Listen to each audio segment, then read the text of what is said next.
Before Mulder and Scully, before every network figured out you could slap a trench coat on someone and call it paranormal investigative drama, there was Carl Kolchak, a grumpy, broke reporter in a wrinkled seersucker suit who just happened to stumble into monsters. In 1972, TV gave us The Night Stalker, followed by The Night Strangler. Both became cult classics not because they were slick or flashy, because they treated horror with one thing most television films didn't have: a mean streak of cynicism. Let's start with A Night Stalker, written by Richard Matheson, the guy behind I Am Legend and more Twilight Zone scripts than you can shake a typewriter at. This movie dropped a vampire right into neon Las Vegas. No castles, no coffins, just a creep draining women in back alleys while the casinos kept on ringing. Darren McGavin plays Kolchak like the patron saint of newsroom ulcers, sarcastic, disheveled, and about 3 paychecks behind on rent. He knows exactly what's happening, but of course the police, politicians, and his editor would rather shut him up than admit there's a... Now, the real horror here isn't just the vampire.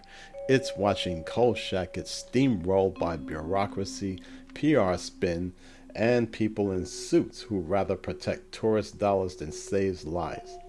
Sounds familiar? Then came The Night Strangler in 1973.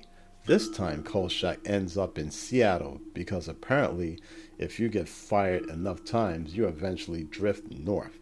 Women are getting strangled, their blood drained, and the trail leads into Seattle's underground city. It's damp, creepy, and the perfect home for a 144-year-old doctor who's figured out how to extend his life with a DIY blood elixir. Unlike the virile vampire of the first movie, this villain is almost sympathetic, a man clinging to immortality, one murder at a time.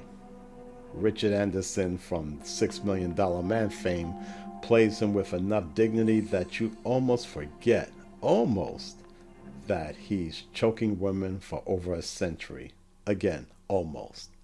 The sequel leans harder into humor with eccentric side characters and Kolchak's sarcasm dialed up to 11.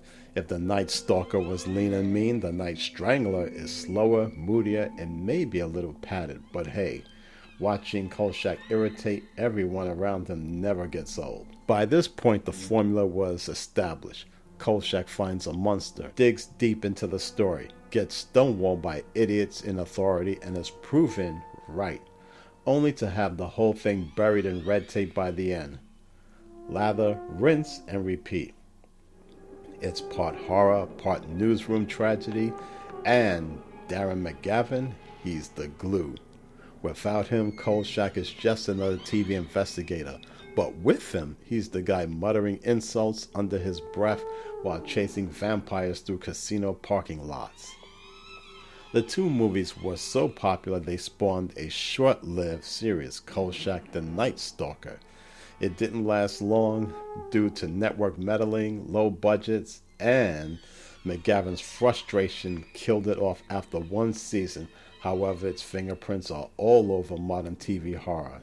Chris Carter, creator of The X-Files, has basically admitted that Kolchak was his blueprint. Swap out typewriters for FBI badges, and you've got Mulder and Scully.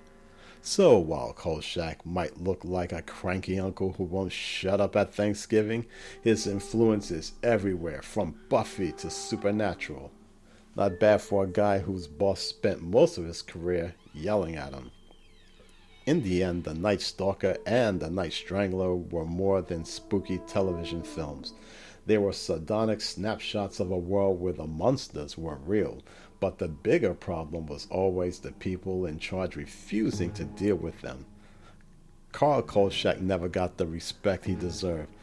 Not from his editors, not from the cops, and certainly not from the TV executives who buried his show after 1 season. But horror fans, we remember, and we'll keep remembering, because while the monsters change, the system covering them up never really does.